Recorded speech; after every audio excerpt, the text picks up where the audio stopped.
Hello everyone. Welcome back to Unseen Mystery. I'm your host, and today we bring you a spine-chilling story from the quiet hills of Kerala.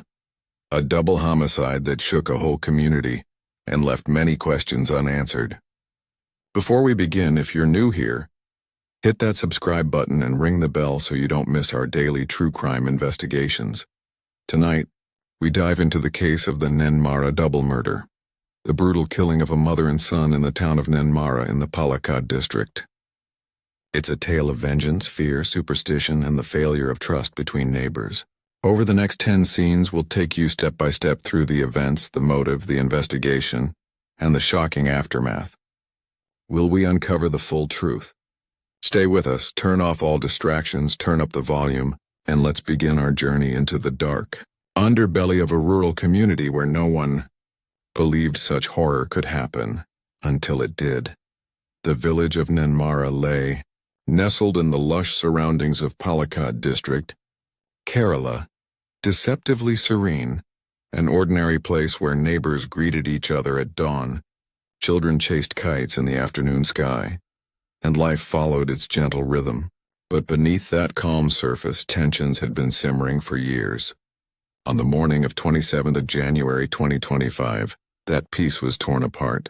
A retired man, Sudhakaran, aged about 58, and his elderly mother, Lakshmi, aged about 76, were found stabbed to death inside their own home. The horror of what happened stunned the villagers. How could such a peaceful household become the scene of such violence? The details that emerged were chilling.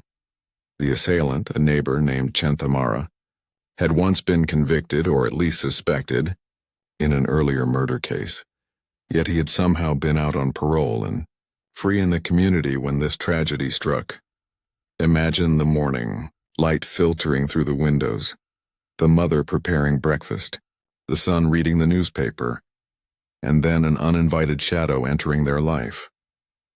Reports say the attack was premeditated, that the accused believed his wife's problems were caused by these victims' family, even by witchcraft. This twisted motive revealed a mind haunted, suspicious, and dangerous. As the news spread, neighbors looked at each other with disbelief. The house where laughter once echoed had become a crime scene. Bloodstains, shards of steel, footprints leading away into the forest. The police were called, and the frantic hunt began.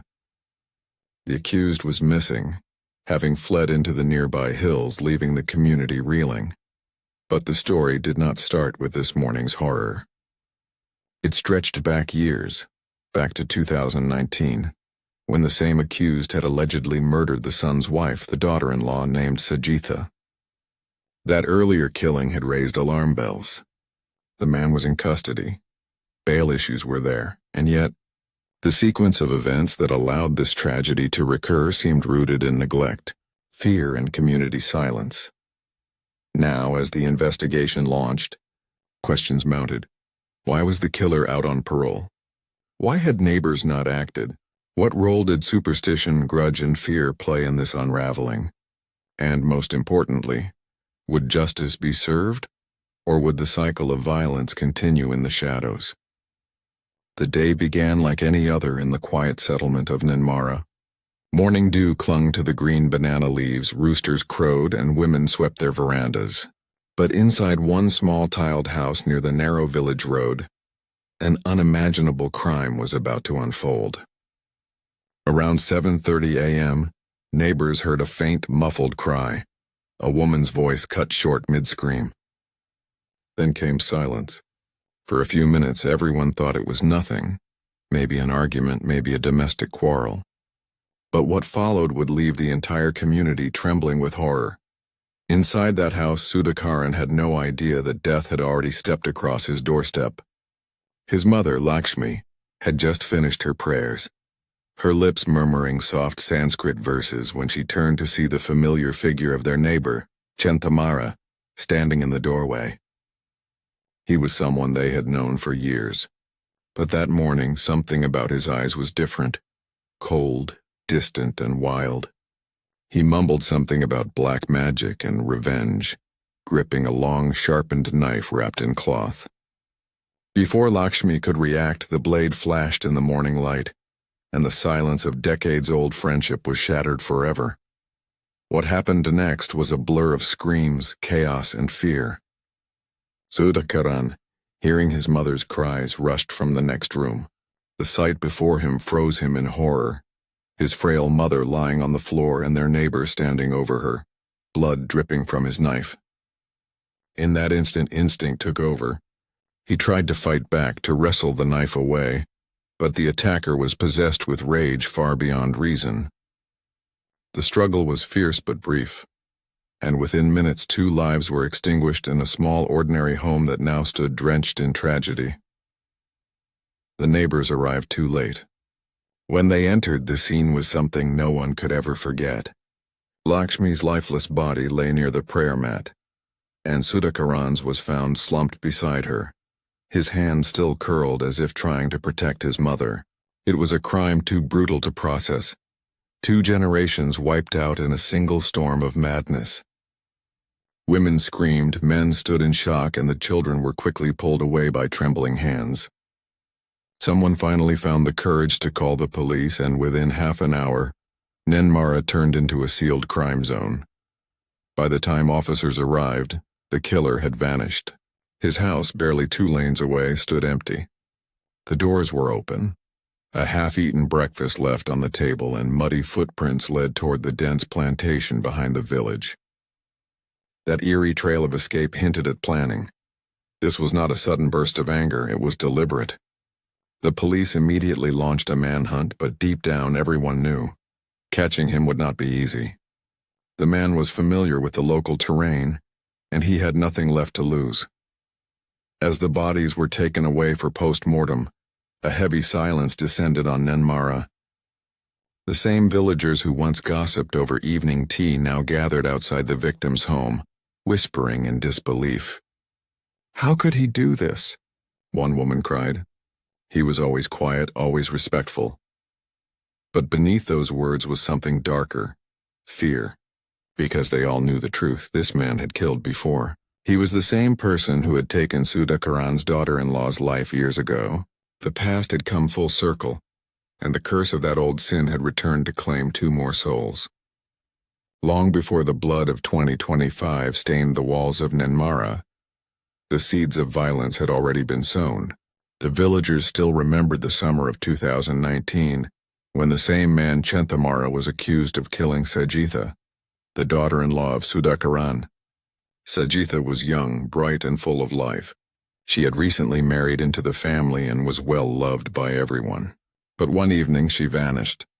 Days later her body was found in the nearby paddy fields, strangled, beaten, and discarded like something worthless. The discovery shattered the community, but even then, people whispered rather than spoke out. The accused was caught, tried, and imprisoned. Everyone thought justice had been served. They were wrong. When news spread that the convicted man had been released on parole in late 2024, fear crept silently back into the hearts of the Nenmara villagers. Why would they let him out? People asked each other in hushed voices at tea stalls. He's dangerous. But the justice system had its protocols. Parole, they said, was a right. No one wanted to challenge it. Sudhakaran's family lived quietly, trying to move on.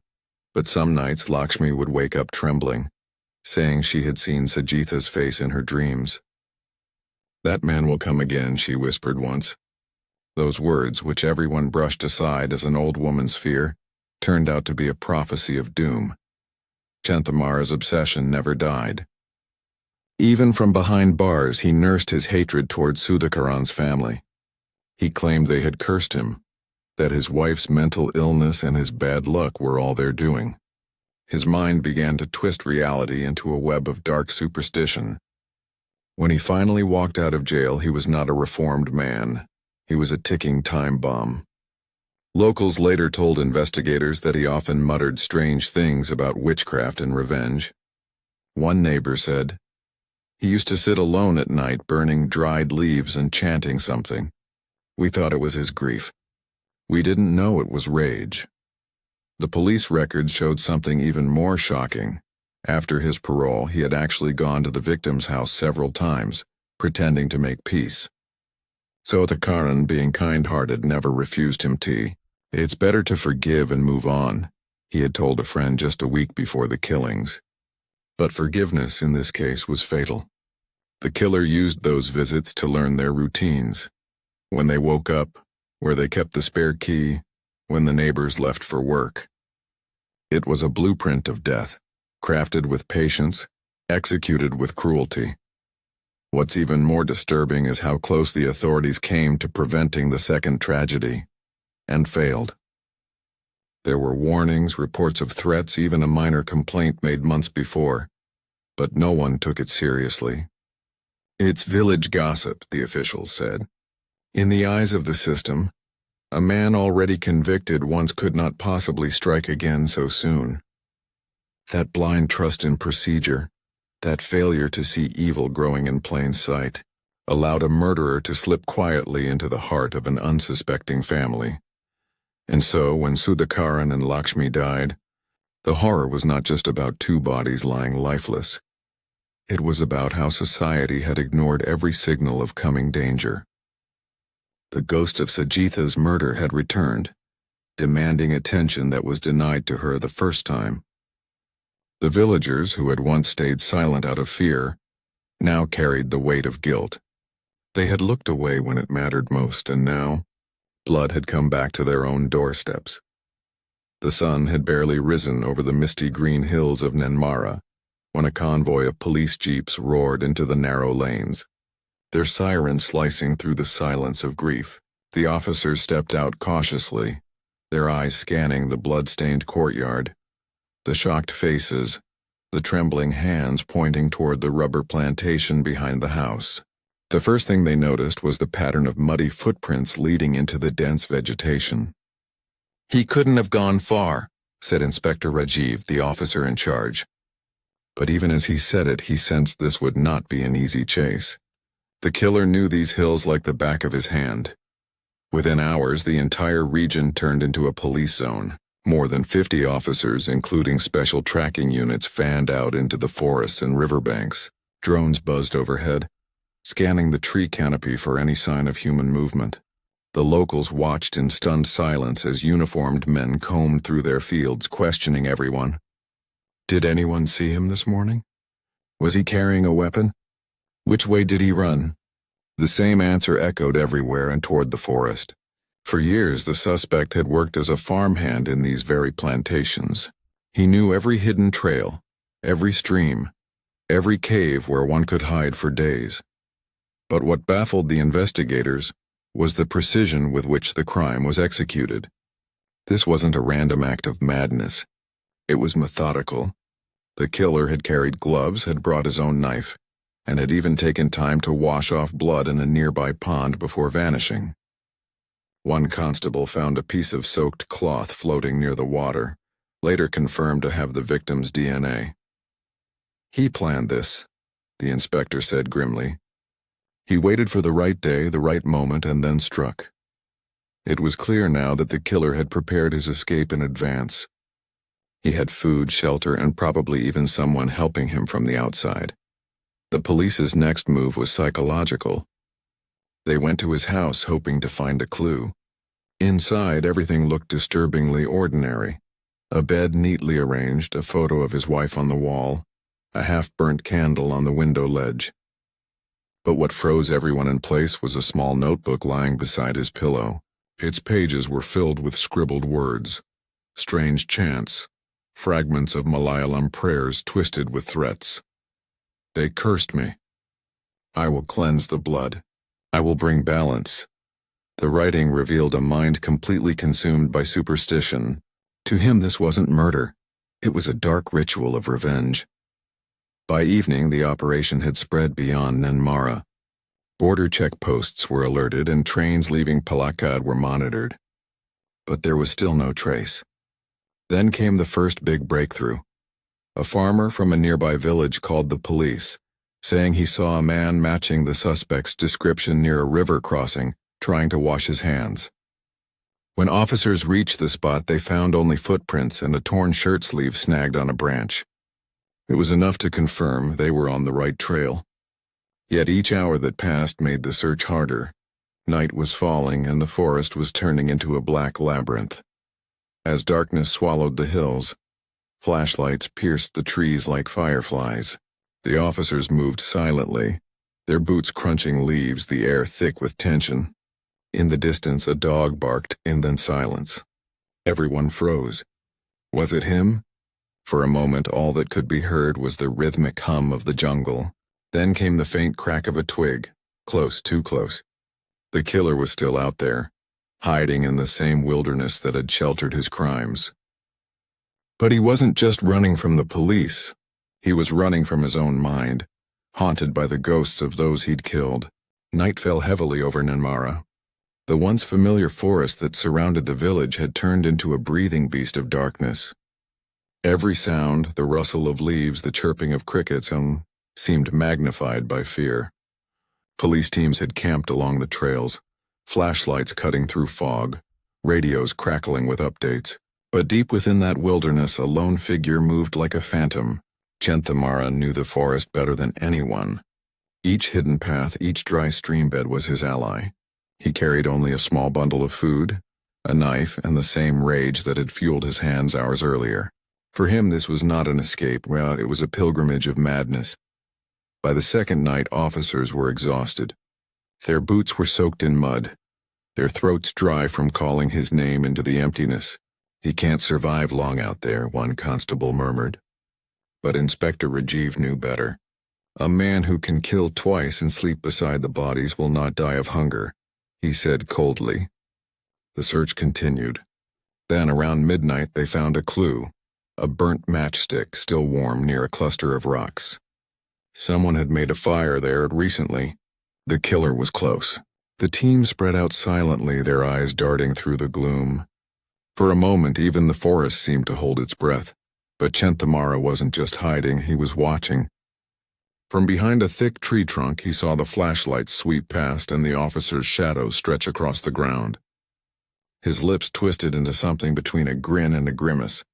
In his fractured mind, he believed the spirits of those he had killed were following him, whispering forgiveness and anger all at once. He muttered their names under his breath. Sajitha, Sudhakaran, Lakshmi. The forest answered with echoes. To him, it wasn't fear that kept him running. It was destiny. He believed he had completed a divine act, cleansing the curse that haunted his life. Meanwhile, in the village, fear had turned into hysteria. Every knock on a door made people jump. Shops closed early, and families locked themselves inside before dusk. Rumors spread faster than facts. Some said they had seen the killer near the temple. Others claimed he was caught and released by mistake. "He can change shape," whispered one woman, trembling. "He's using black magic to hide." The police tried to calm them, but the line between superstition and truth was already blurred. The same fear that had driven the killer was now infecting everyone else. Nenmara wasn't just a crime scene anymore. It was a village possessed by paranoia. Inside the police headquarters, Inspector Rajiv studied the case file again. Every photograph, every autopsy report, every interview led back to one thing: failure. They had underestimated a man whose madness was masked by quiet manners. "He didn't kill for money or power," the inspector murmured. "He killed because he believed in something darker than hatred." For a moment, Rajiv closed his eyes, wondering how many more lives would be lost before this nightmare ended. He knew time was running out.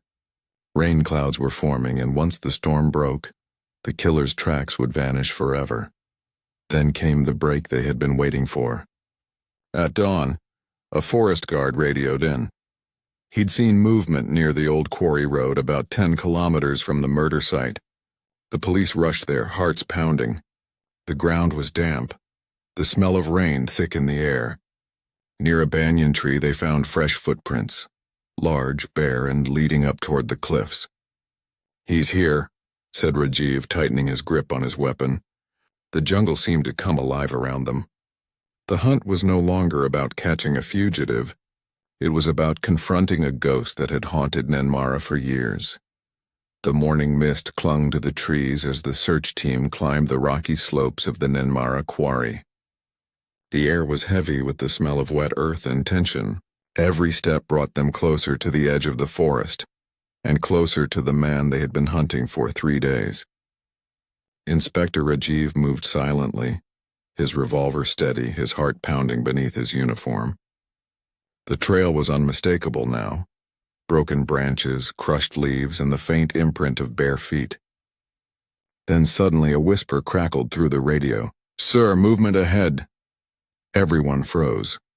The jungle went dead quiet, as if nature itself was waiting for what would happen next. When the officers finally spotted him, it was almost surreal. Nenmara sat near a stream, his back against a tree, his head bowed. He looked nothing like a man on the run. His face was streaked with dirt and blood, his eyes distant, unfocused, lost somewhere between guilt and delusion. A knife glimmered beside him, half buried in the mud. "Drop the weapon," Rajiv shouted. For a long, haunting moment there was no response.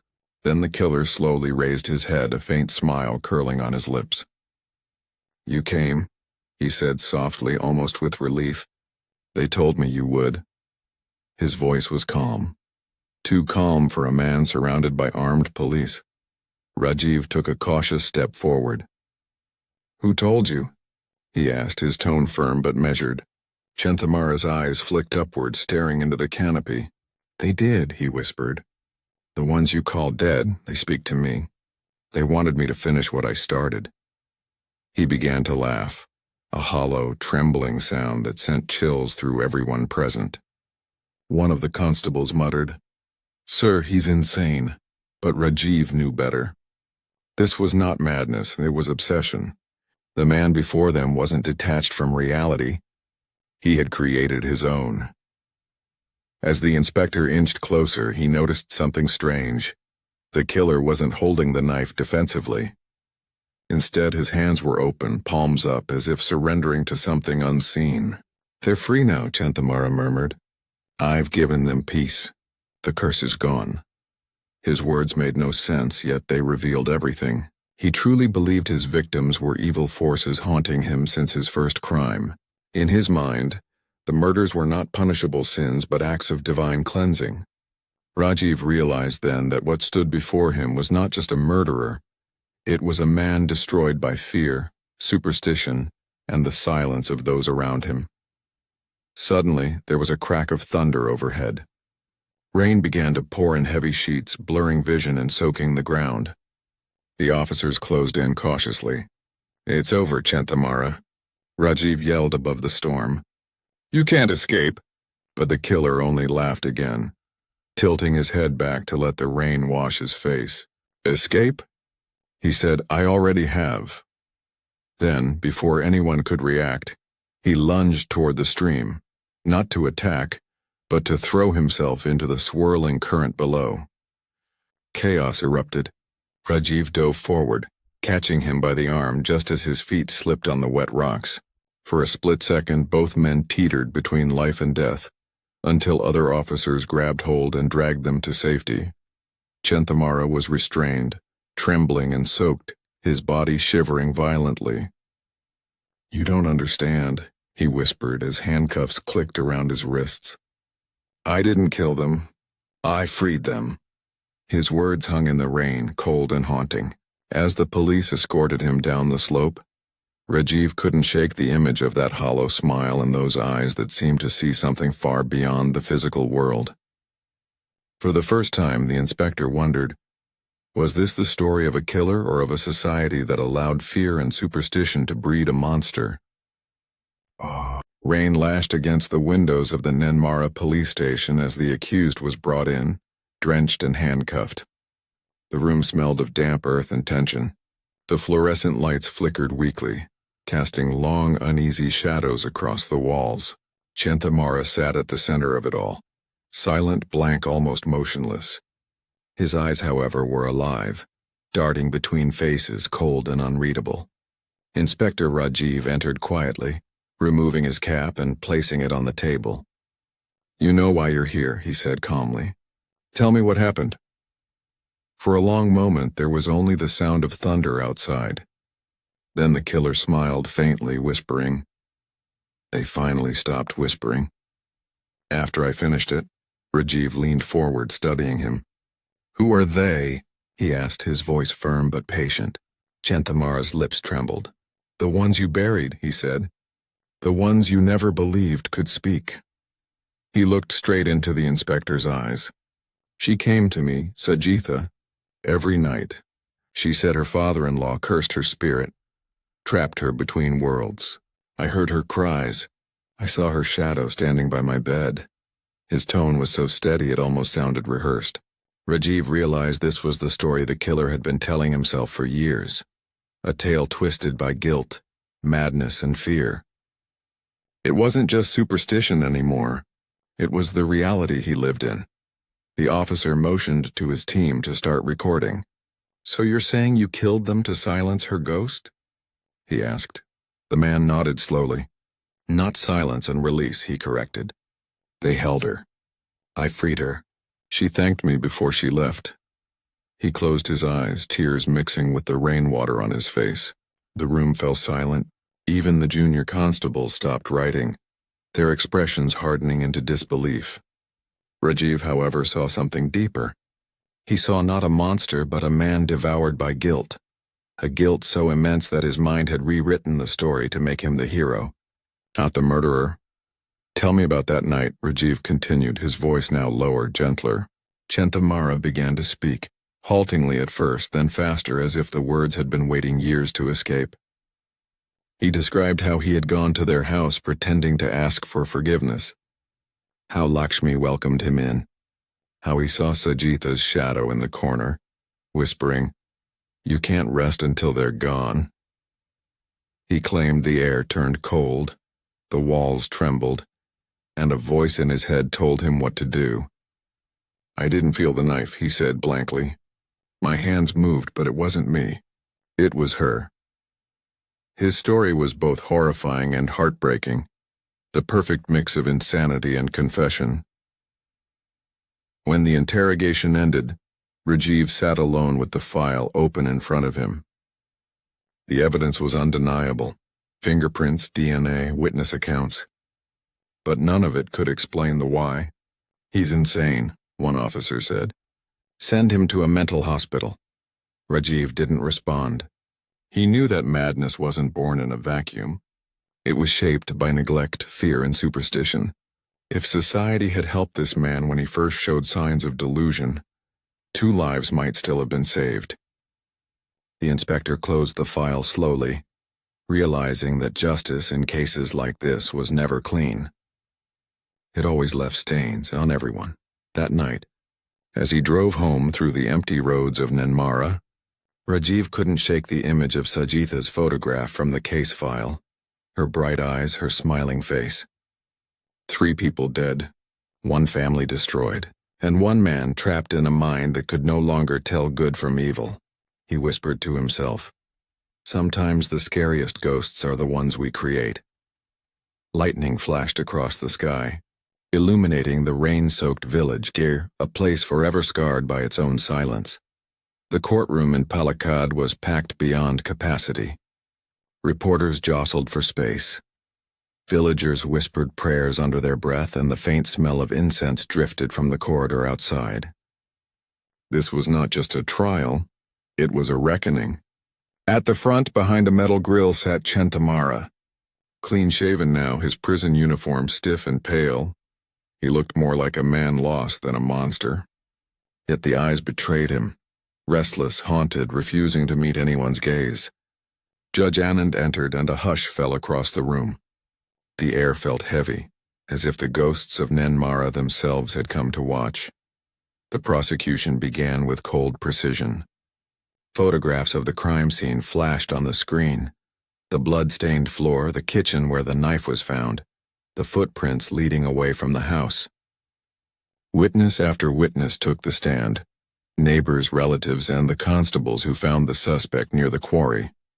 Each testimony painted the same picture: a man consumed by vengeance, driven by delusions of witchcraft and spirits.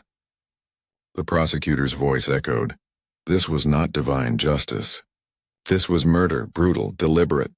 The audience murmured, some nodding, some wiping tears. The truth was painful but undeniable.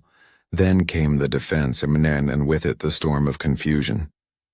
The appointed lawyer, a young woman named Mira, stood up with trembling hands but a steady voice. "My client," she began, "is not a monster. He is a victim of ignorance, of fear, and of a society that chose to look away."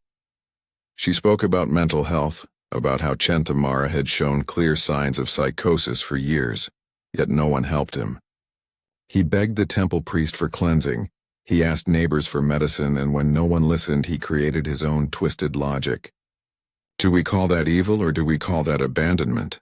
Her words pierced the courtroom like a blade of truth. Inspector Rajiv was called to the stand next. His voice was calm but heavy with the weight of failure. He described the investigation, the manhunt, and the confession. But when the defense asked him, "Do you believe he knew what he was doing?" the silence that followed said everything. Rajiv hesitated, then replied quietly, "I believe he thought he was saving them." A ripple went through the room. It wasn't an excuse. It was an admission that madness and guilt can wear the same face. The judge scribbled notes, his expression unreadable, but the impact was clear. The case was no longer about law alone. It had become a battle between reason and empathy. Outside the courthouse, emotions raged like wildfire. Villagers argued, some calling for execution, others for mercy. "He killed them without pity," shouted one man. "He was sick, he needed help," cried another. The media turned it into spectacle. Headlines screamed about witchcraft, revenge, and the curse of Nenmara. But behind the noise, one truth stood still. If the system had cared when it mattered most, there might never have been a trial at all. Every camera lens captured the same image: a man broken, a community fractured, and a justice system struggling to decide which one deserved saving. As the day ended, the judge announced that sentencing would be postponed until the psychiatric evaluation was complete. The court adjourned and officers led the accused away. Nenmara turned once, looking toward the crowd. For a fleeting second, his gaze met Rajiv's. A look of something that might have been regret or maybe peace. Outside, thunder rolled once again over the hills of Nenmara. The villagers left quietly, rain tapping against their umbrellas like the ticking of time itself, waiting to see whether justice would punish the man or the madness that made him. Days turned into weeks as the trial dragged on, and the eyes of Kerala stayed fixed on the courthouse in Palakkad. Every hearing brought new whispers, new arguments, and new revelations. Outside, television vans lined the street, broadcasting live updates. But inside, behind those thick wooden doors, something deeper was unfolding. The slow unraveling of a human mind and the moral dilemma of justice itself. Nenmara sat silently through it all, his hands folded, his eyes hollow. He no longer reacted to questions, nor did he defend himself. It was as though he had already accepted a verdict that no judge could pronounce. One written not in law, but in guilt. Then one morning, a new piece of evidence surfaced, a small, forgotten detail that would change everything. During a forensic re-examination, investigators discovered traces of Rudraksha seeds and burnt ash near the victim's threshold, remnants of an old ritual. Locals confirmed that months before the murder, Sudhakaran's mother Lakshmi had visited a traditional healer, seeking to lift what she believed was a dark eye cast upon their family. The revelation sent shockwaves through the courtroom. It meant that the accused's paranoia wasn't entirely baseless. Both families had, in their own ways, believed in curses and cleansing. Fear had consumed them all. It was not just his madness. It was their shared superstition that had led to tragedy. Inspector Rajiv sat silently as the truth spread like wildfire. He remembered Lakshmi's trembling words months ago when she'd said, "That man is cursed." At the time, he dismissed it as gossip. Now he realized it had been a warning. Society had fed these fears generation after generation until belief had turned into bloodshed. He clenched his fists under the table, fighting a rising wave of frustration. Justice could punish the killer, yes, but who would punish the fear that created him? Who would hold accountable the silence of neighbors, the ignorance of officials, the whispers that turned into weapons? On the day of the final hearing, the courtroom was overflowing. The air was thick with tension. The psychiatrist's report declared that Nenmara suffered from severe schizoaffective disorder, a condition that blurred the line between hallucination and reality. He is not sane, the report concluded, but he is not innocent either. Those words echoed like a verdict before the verdict. The defense looked relieved. The prosecution looked grim. When the judge finally entered, every heartbeat in the room seemed to pause. Cameras flashed. Pens stilled. All eyes turned toward the bench. Judge Anand's voice was calm, measured, and heavy. He began by recounting the facts, the evidence, the confession, the psychiatric analysis. Then, after what felt like eternity, he spoke the words that would divide Nenmara forever. The accused, Nenmara, is found guilty of the act of murder, but not guilty by reason of insanity. He shall be committed to a secure psychiatric facility for life. A murmur swept through the courtroom. Some sighed in relief, others cried out in anger. To many, justice had been denied. To others, mercy had been granted. But to Inspector Rajiv, it felt like neither. It felt like a reminder that sometimes truth and justice are not the same thing. Outside, the media erupted.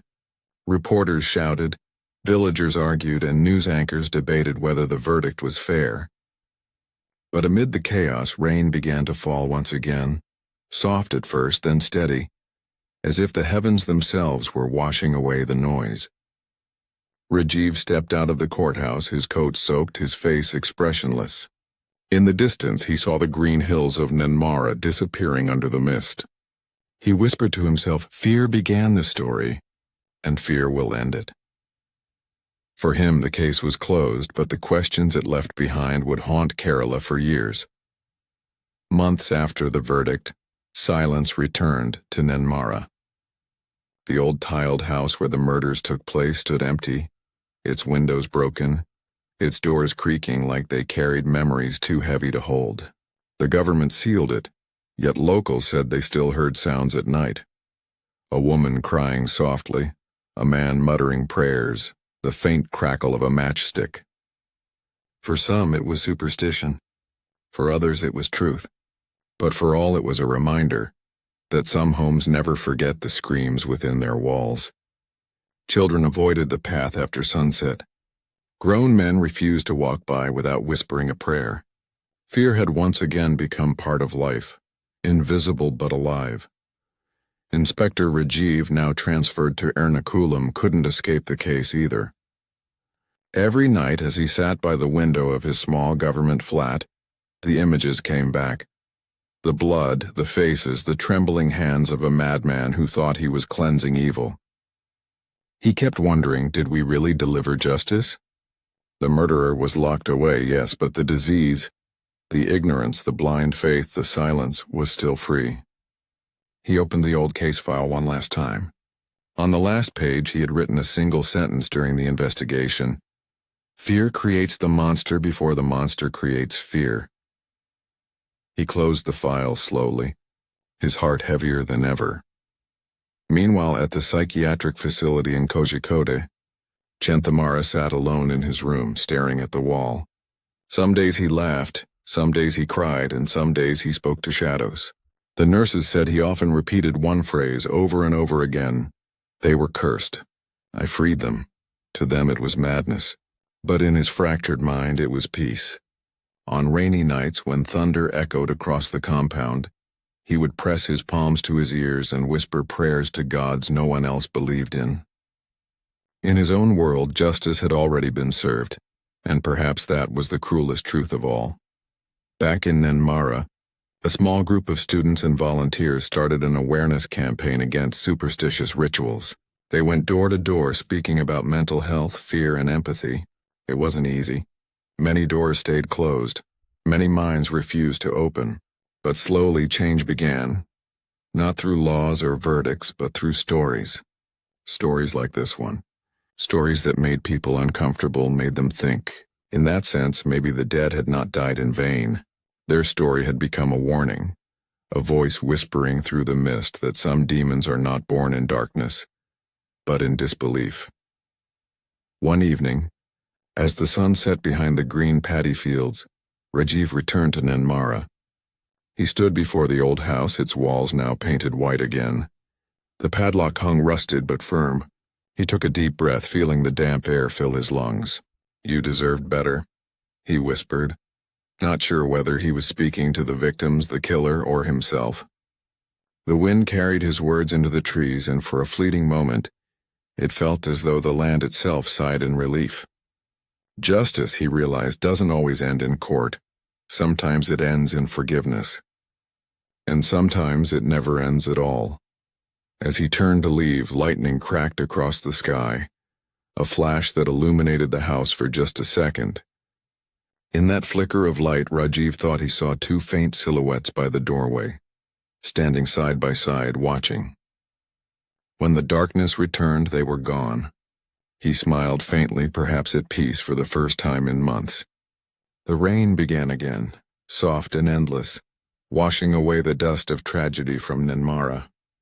But deep down he knew no rain could ever wash away the story. So, was this really a story about madness? Or was it about us, the society that still mistakes superstition for truth and fear for faith? The Nenmara Double Murder Case wasn't just a crime. It was a mirror. A reflection of how easily belief can turn into blood. If this story gripped your heart, if it made you question what's real and what's imagined, then don't forget to like, subscribe, and share this video, because every story I tell uncovers another hidden truth, another unseen mystery. And remember, sometimes the most terrifying crimes don't happen in the dark. They happen in our minds.